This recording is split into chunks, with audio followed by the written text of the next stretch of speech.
everyone's different. What's your talents and gifting? You are unique in your own way. Don't you mind what people say?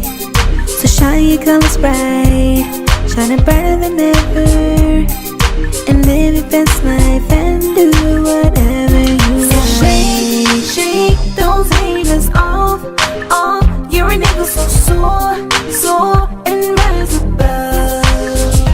Shine bright, show all your colors. You're not a carbon copy, so show them what you shine bright. Live the vibrant life, live vibrant with Sandra. Shine bright, show all your colors. You're not a carbon copy, so show them what you shine bright. Live the vibrant life, live vibrant with Sandra V.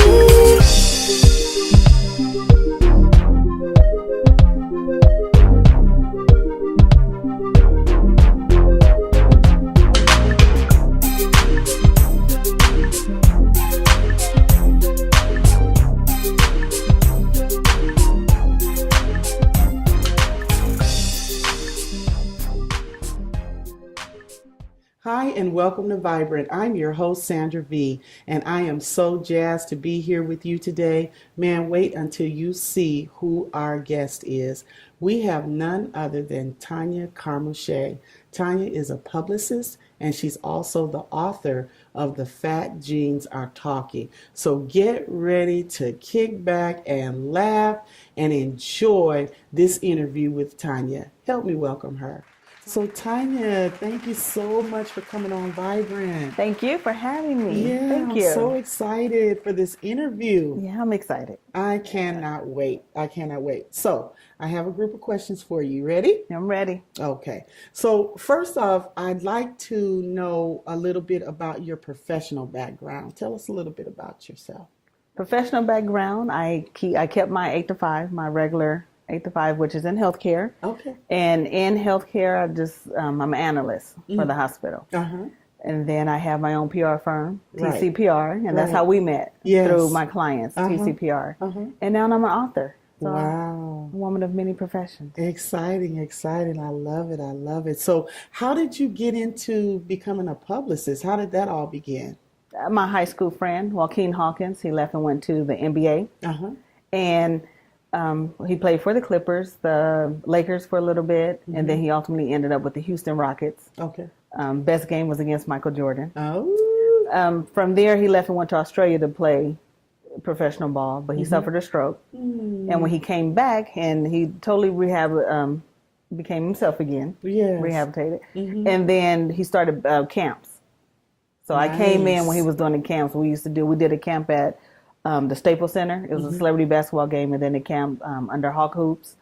And from there, he wrote a book, which talked about his stroke, how he was misdiagnosed. Wow. They put him on an airplane after he suffered a stroke and sent him to his next basketball game. What? And no one would believe that he had the stroke until the next day, Okay. which was New Year's Day.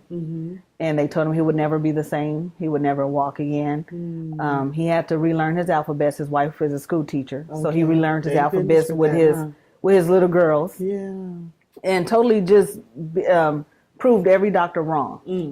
And so that's what his book is about. So we went on a mission to promote the book. Got it. And then in doing that, I would attract different people, and they would ask to become my client. And I'm thinking, a client as what? I'm just helping my friend. They're like, well, you're doing PR work. Right. And so I went and bought books and studied myself and learned and networked and became a publicist. Wonderful. And you're great at it and just really easy to work with. And I know for us, you really made us comfortable entering into that whole arena. You really did. So it was great.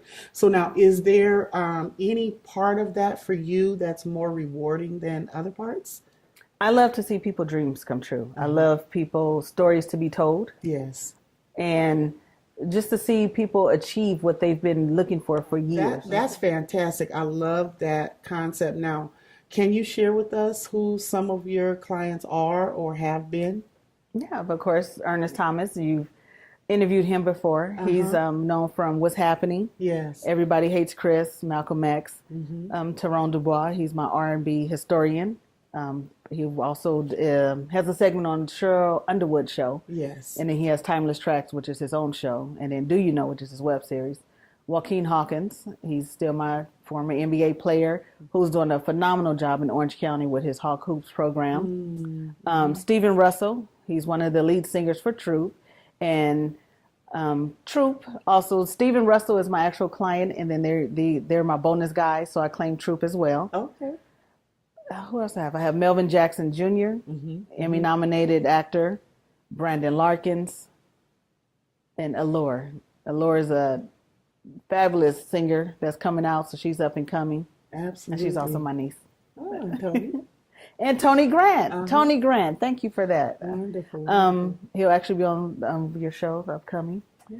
And Tony Grant, he's a singer, actor. I have a list of I have a roster of amazing people.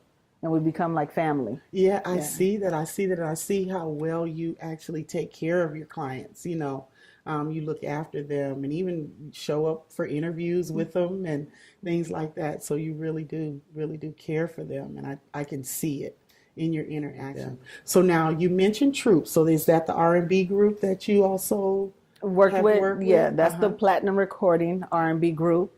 And the funny thing is, Steve and I go way back. We've known each other for years. But Steve has an amazing solo career that no one knows about. Okay. He has a single or solo project, The Wedding Singer, which is one of my favorite CDs. Favorite CDs. And so starting to push him with that. Sure. People would be like, before they would even listen to it, well, where's Troop? And we ended up on the BET Awards. We ended up just everywhere. They're still touring now, but that's my mission for him, to get his solo career out because people are sleeping on him. Wow. Well, yeah, maybe we can help with that somehow. Yeah, so now let's talk about you. Your book, absolutely, your book, The Fat Jeans Are Talking. Share with us how that all came about. The Fat Jeans Are Talking actually started off as TT and the Fat Jeans. And if you have children around, your children are very honest. They ask what they want, no filter. And so my niece would always ask me, why are you so big? Okay. So quick backstory about my family. My mother is 5 feet. Okay. My sisters, my mother's like 4'11". My sister's 5 feet. My other sister's like 5'1". My daughter's 5'3". Everyone's shorter. And then I just pop up 5'6". So when we take the female pictures, I'm always in the back, the largest. So my niece, why are you so big? And that's first I would tell her it's because I eat bad children who ask questions. Take off and write it. And then I thought, I'm gonna make a little comic book for her. And then my other nephews, and then he would always come to my arm and be like, "You got guns." Go away. I have a nephew like that too. Go away. So I was writing a comic book for them, and it was gonna be me being a hero, killing all these fat jeans. Oh, okay. But then in my writing, it became therapy because then I was thinking, well, why am I this way? Why do I think this certain way? Why do I eat this at this time? And I started going back all the way back to my childhood. Okay. And then thinking of what happened and how my mindset got to be what it is today or what it was. Wow. That's amazing. So you just started doing this self-discovery thing, and it started answering questions for you. It started answering questions that I didn't even know were questions. Wow. And then because you're such a generous person, now you're putting it out there to help answer other people's questions. Exactly. Which is what I love about it. So in your write-up, you said something that really struck a chord with me. You said that where you ate and what you ate, you discovered was like a form of control. So elaborate on that a little bit. What does that mean? That was actually a false sense of control. Okay. I felt like I was in control of something because I can choose if I want McDonald's or if I want Taco Bell. You can't tell me what I'm going to eat today because I want this. I can choose if I want M&Ms or if I want a Snicker. Okay. Those are and they gave me a fulfillment of me actually having control of my life and making decisions that went through. And that was triggered. Wow, wait a minute. You said making decisions that went through. Well, so for example, traffic. I cannot stand traffic. I don't like traffic in LA. I don't like traffic in Atlanta. I don't like traffic in Texas. I don't like traffic. Don't go to Chicago. Or New York. Oh, no. I refuse to drive in New York. I would never drive in New York. I drove in Washington and I cried. I said, just let me out of the state. I'll never come back. Never come back again.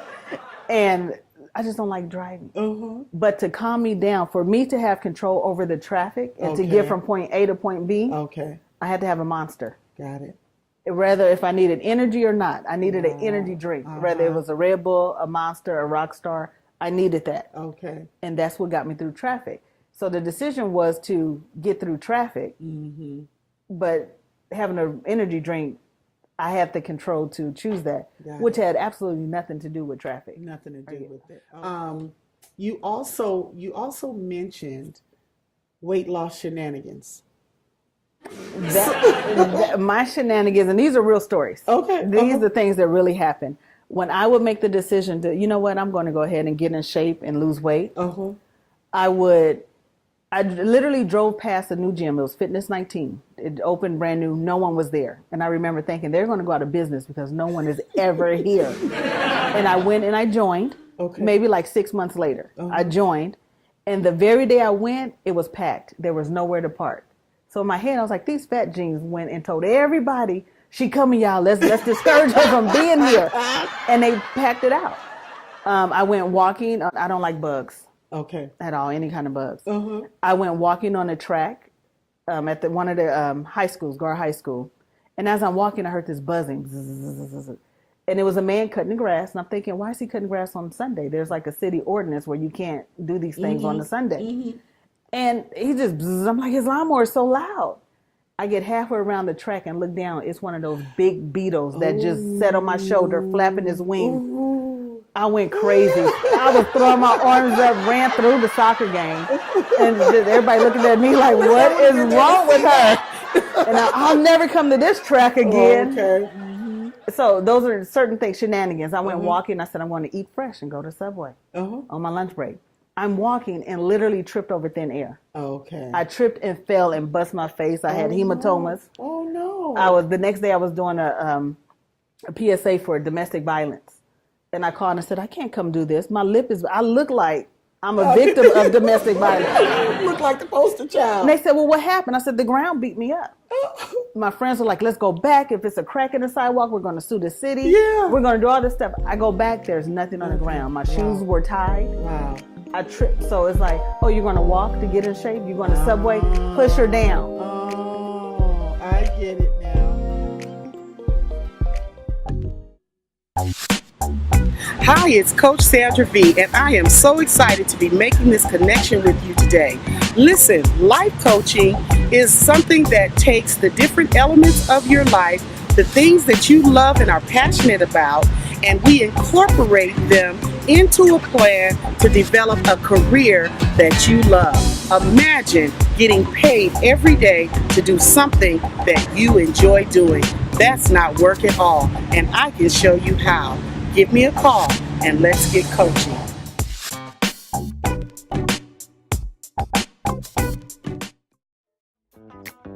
The Fat Genes Are Talking, a woman's confrontation with weight loss shenanigans. Tonya Carmouche takes readers on a clever and hilarious journey into her world of weight loss struggles.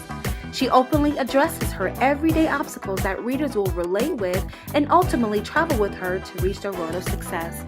The Fat Genes Are Talking is available on Amazon.com.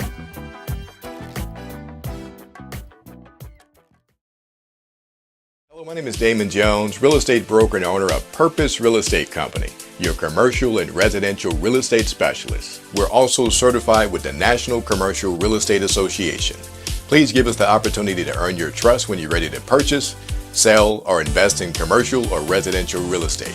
Our phone number is 562-688-6279. Visit our website at purposerealestate.com. We'll always follow up with you and stand by our word, because integrity, it's our foundation. We look forward to being of service to you. Thank you.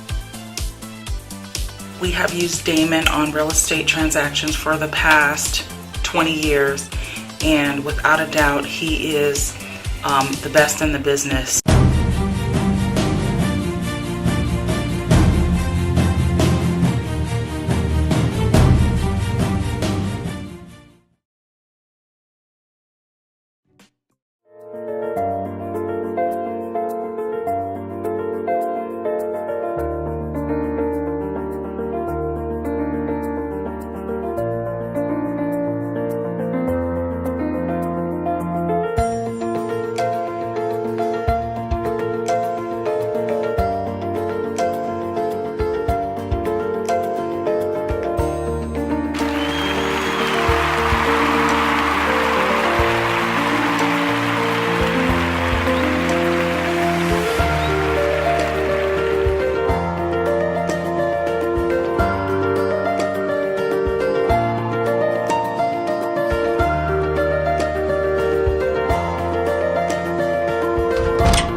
So now, I also noticed in your write-up about your book that you mentioned that these fat genes work in groups.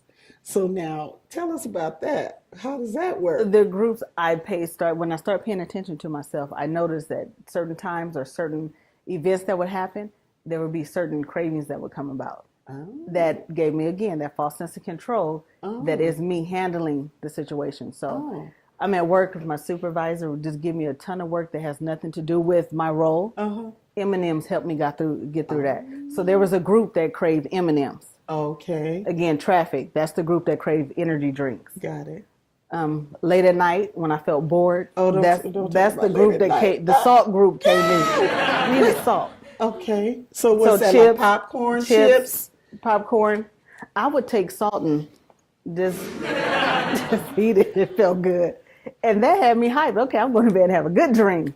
Are you kidding And so me? there was the groups. And obviously these things aren't real. Right. But it's just how we can allow things to get in our head and make us think that these are helpful. And the ultimate goal, what I had to do was get myself back in alignment with God. Okay. And in doing that, I was able to recognize that's not helpful. That's not helpful. How can I go around and say, greater is he that is in me, and I'm allowing traffic to pump me with energy drinks that I don't need. Got it. You get See, and you're helping me because you see I had to close my mouth because when you said the group of the salt, like at night it's that popcorn craving, and I'm like, okay, I'm going to need her to help me with this. Yeah. Wow. I never looked at it like that. So then now you've shared that, you got to tell us more about how did you overcome that? After writing, after realizing that I was acting as a robot, sort of speak, growing up, my grandmother, when she served you food, you had to finish everything. Okay. So that was embedded in my brain that I have to eat everything. Okay. My mother, she runs on a schedule. So if she says it's time for lunch, it's time for lunch. You're going to eat, whether you're hungry or not. Got it. You're going to eat. And that stayed in my brain and my thought process. So at work, if at the 5th hour you need to clock out for lunch, I went and ate, but I'm not even hungry. But I'm eating because it was lunchtime. So I had to reevaluate my thoughts. Sure. And then pay attention to certain things that was triggering me to behave the way I was behaving. Okay. So now if the fat genes were talking, then you had to change your self-talk, right? When they began to speak to you, so to speak. Right. Then you had to replace that with some other thought. It was being honest with myself. Okay. Am I really hungry? Do I really need these M&Ms? Now, I haven't banned off everything because here's another thing. I have an issue with control. I don't like to answer no. And so I was finding ways to soothe myself. So I'm never going to say, I'll never drink another Pepsi because something in me would trigger, and then I'll go get a 2-liter and a straw and finish it just to prove that, yes, I can. I can do that. So I don't say, no, I'll never eat this. So if you see me in the streets and I'm eating an M&M, don't call me a fraud. I'm not a fraud. But now that I'm aware, I'm able to control myself better. Right. As opposed to letting these other things control me. So you're catching it and saying, no, I don't really want that. I don't really want to. But then if you do want to, then that's I'll okay too. Right, that's okay also. Because then that's your choice. But also now I'm aware that, okay, I really want this. I'm going to have a couple, as opposed to moving like a robot and just getting it and eating the whole bag. Man, I'm telling you, just talking to you, your book is taking on a whole new hue for me. And I really understand why they say don't judge the book by its cover, because it's so much deeper than, what it appears to be. Because it's more about an internal work. It's an internal work. That we have to do, because as you were saying earlier about the control and all of that, for you, it may have been this area, but for me, it may be another area. For someone watching, exactly, it may be another area. Drugs, spending money, sex, whatever that thing is that make you feel like you're in control, right? And you're really not. Is that thing? That's what's talking to you. Okay, that's powerful. So now, how can friends and family help a person who's, starting their weight loss journey? Or they're realizing now my fat genes are talking, or my whatever vice genes are talking. How can friends and family support them? Support them, and they can help, first of all, by praying. Okay. Pray for them, because no matter what you say or do for a person, if they haven't made it up in their mind that that's what they want, it's not going to work. Sure. I've had a producer for BET. She's have me at her house so we can go walking. Okay. I didn't want to drive to her house anymore. She lived up in the hills. I didn't go.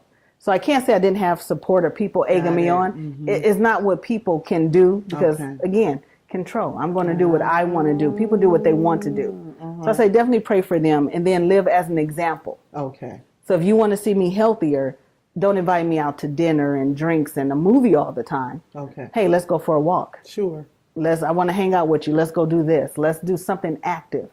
So then at the end of the day, then it has to kind of sort of be your idea. Others can encourage you in it. You have to want it. Right. Okay. So it has to originate kind of with you as the person, me as the person, and then they can come alongside. Is that what I'm hearing you say? Yes. Okay. So then what can you say to maybe inspire somebody who is either beginning their weight loss journey or they are trying to master it? What would you say to them? I would say, again, get yourself back in alignment or in alignment with God. See who He's called you to be. Okay. And put your focus on that. Not so much as I'm going to go to the gym twice a day for 6 months. These things will come naturally. When you get yourself in alignment with God, Lord, who do you want me to be? Who's the best me? These things will come into play. You'll find yourself okay with parking further and walking you'll find yourself waking up earlier. Now I can go to the gym. Right. And just be obedient and true to yourself. Okay. Because what I'm hearing you say, and correct me if I'm wrong, that somewhere in there we have to deal with our self-image, because you're saying go to God and find out who you want me to be. Show me how I'm supposed to be, who I'm supposed to be. So that's dealing with image of self, right? Yeah. Is that what I'm hearing you say? Yes. Yeah, that's powerful. That's powerful. So now, Tonya, what's next? What's next for Tonya? More writing. I want to do a book tour. Okay. Definitely, I've been a writer by nature. I've written plays, I've written scripts, I've written school papers for other people. Times are hard. You got to hustle. Amen. So definitely more writing. Want to tour, want to encourage people. Encourage people to be their absolute best. Not what society see. Don't get so busy in life till you don't have a chance to look at yourself. You're just so busy running around and you overlook yourself. Right. That's wonderful, wonderful. And I'm looking forward to that book tour and just kind of watching you as you're doing that and getting that word out there. Yeah. So now I know that people are going to want to connect with your book and learn more about The Fat Genes Are Talking. So where can they find your book? This is it, correct? This is where the book. Where can they find your book? The book is available on Amazon. Okay. Amazon.com, and follow me on Instagram, Facebook under Carmouche PR, and find out where I'll be, and I'll have copies on hand. Wonderful, wonderful. So Amazon, and then I understand they can follow you on Instagram, correct, to see where you're going to be touring. Yeah, absolutely. Under Carmouche PR on Instagram, all social media. Wonderful, wonderful. Thank you so much for coming and sharing your journey and sharing your book. And I'm looking forward to personally reading it myself. And so thanks for coming on Vibrant. Thanks for having me so much. Thank you. So listen, now you've met Tonya Carmouche, and you have got to get the book, The Fat Genes Are Talking. I'm sure it's going to revolutionize all of our lives. And so you know what I always say, you were not created to be a carbon copy. So let your unique shine, and we'll see you again soon right here on Vibrant. Live this life and do whatever you want. Shake those haters off. You're a nigga so sore, and rise above. Shine bright, show all your colors. You're not a carbon copy, so show 'em what you shine bright. Live the vibrant life.